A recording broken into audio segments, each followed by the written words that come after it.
Hi guys, welcome back to Fort Reads. We are on chapter 6 right now at 10 p.m. of 24 Hours in Nowhere. Matthew dropped the jar of jelly water and it shattered on the ground at his feet.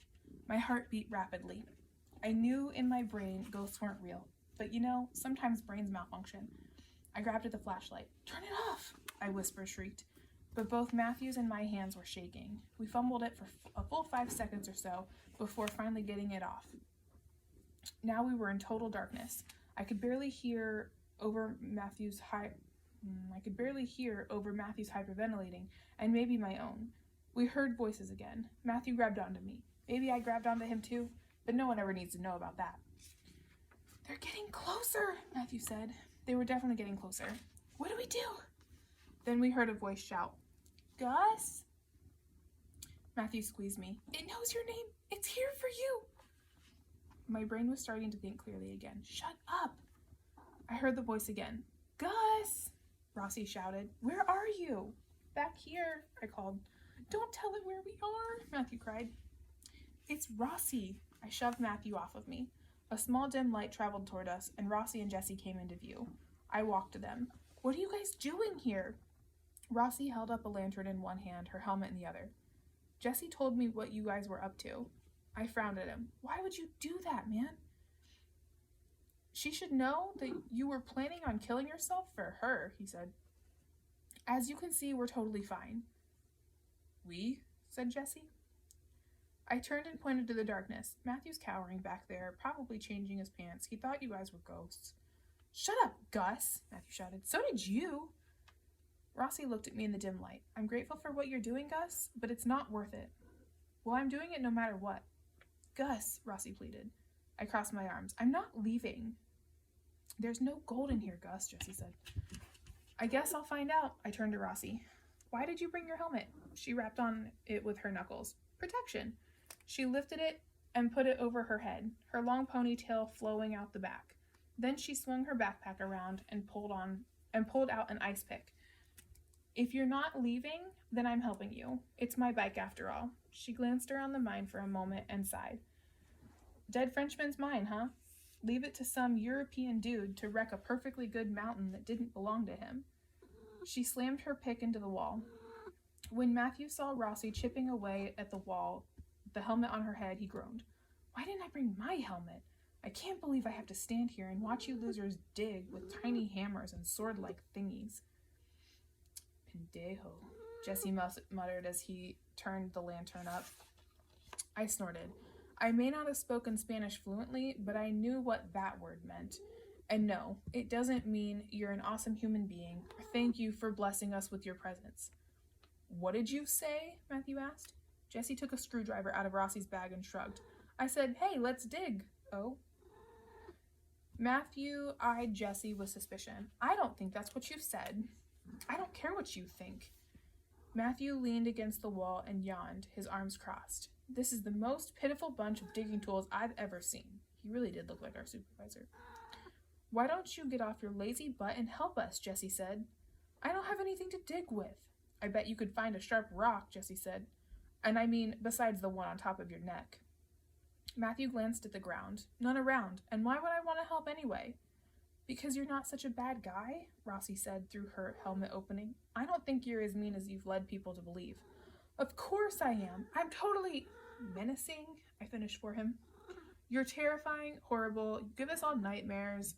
I felt a slap on the back of my head. "Ow!" I shouted and turned around.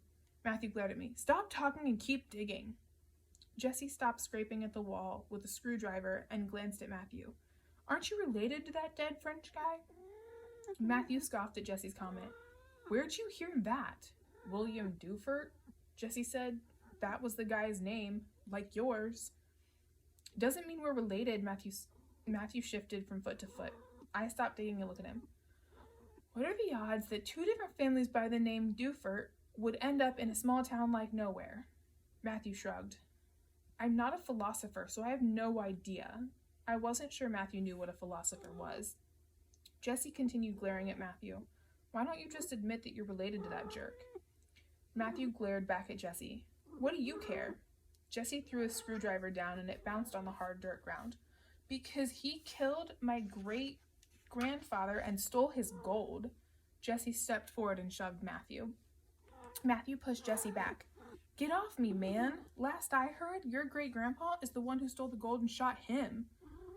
They continued bickering and pushing each other. I looked at Rossi. She had stopped chipping at the wall and was watching them through her helmet opening. She removed it and tilted her head to the side a little bit. What's this all about? They stopped arguing and looked at her. What, you don't know the story? Jesse asked her. Rossi shook her head. I thought everyone in Nowhere knew the history of Dead Frenchman Mine, Matthew said. She hasn't lived here very long, I said. She probably hasn't heard it yet. Let me fill you in, Rossi, Jesse snarled, shooting evil looks at Matthew. That guy's, Jesse pointed dramatically at Matthew, great-grandfather and my great-grandfather were partners. They mined a whole bag of gold out of this place. They were supposed to split it 50-50, but his great-grandfather was a lying, cheating, backstabbing, murdering piece of garbage who stole the gold and shot his partner. That's a lie, Matthew shouted. Your great-grandfather is the one who stole the gold and shot him. My dad told me the whole story. Jesse smirked. You mean before he ditched your sorry butt? That did it. Matthew lunged at Jesse, and then the two of them were rolling around in the dirt together. I stood there, no clue what to do, kind of wishing they'd stop, but also enjoying watching Jesse push Matthew's face into the dirt. The flashlight flew out of Matthew's hand and rolled toward me. I picked it up and pointed it at them to get a better view. Stop it, Rossi screamed. Are you two really going to fight in a mine that could cave in on you at any moment? They seemed to come to their senses and pushed off one another. They stood breathing heavily, keeping their eyes on one another in case the other tried to pull something. This has nothing to do with you now, Rossi said. It was a long time ago. Maybe you're not even related to those men. It has everything to do with me, Jesse snapped. I know that guy was my great-grandfather. Everyone in my family knows it. And maybe if some lowlife hadn't killed him and stolen everything he had, then my great-grandma wouldn't have been left high and dry with a baby to care for. Maybe we wouldn't still be here, poor as dogs, not even enough money to get a new dirt bike, living on scraps, literally. Jesse picked his screwdriver back up and slammed it into the wall. I hope you're pleased with yourself, I said to Matthew and turned back to the wall. What did I do? He started it. I continued chipping away at the wall with my hammer and chisel. Those guys could fight all night long if they wanted to, but I was going to focus on the work at hand. I pounded my chisel, which barely went in a millimeter with each hit, trying to find spots in the wall that weren't filled with rock. I guess I had gotten over my fear of the mine caving in already because I was hitting as hard as I could. The mine echoed with the sounds of our pounding away when suddenly my chisel went all the way into the wall. I stood back, not sure what to make of it. What? Rossi stopped and stared at my chisel. How'd you do that?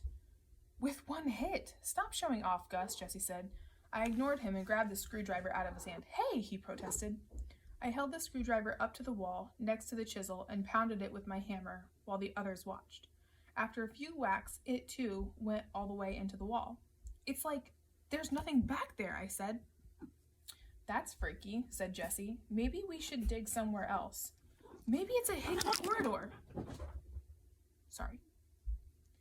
Maybe it's a hidden corridor, I said. Rossi reached up a slender finger and touched the screwdriver. Nothing, she whispered. Do you think... Someone's really excited right now because it's bedtime. Do you think the mountain is really hollow? Jessie laughed behind me. Her brown eyes were barely visible in the lantern light. Why would they call it that? She said. I looked at the chisel embedded in the wall. I always thought it was because of all the mines, I said. Rossi gripped the handle of the screwdriver and pulled it out in one quick motion. Oh my god. Excuse me, please stop.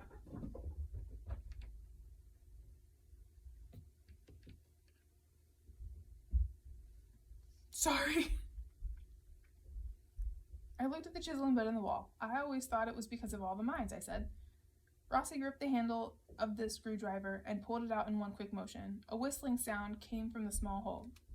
She stuck the screwdriver back in and made twisting motions, causing the whistling to grow louder as the hole enlarged. Hand me your flashlight. I gave it to her. She held it up to the hole and peered through. Air streamed out blowing Rossi's loose strands of hair back from her face. Maybe you shouldn't do that, Rossi, I said. What if it's filled with methane gas? She ignored me as she stared into the hole. What do you see? I whispered, suddenly terrified, like we were on the brink of opening some portal to who knows where, but knowing nowhere, it would be somewhere extremely not good. Rossi swallowed. Nothing. I heard a splitting sound and my heart jumped in my chest. All four of us looked up at the rotten plank responsible for keeping the mountain from coming down on us. You're not doing your job, I wanted to scream at it. Instead, I managed to get out the word, run!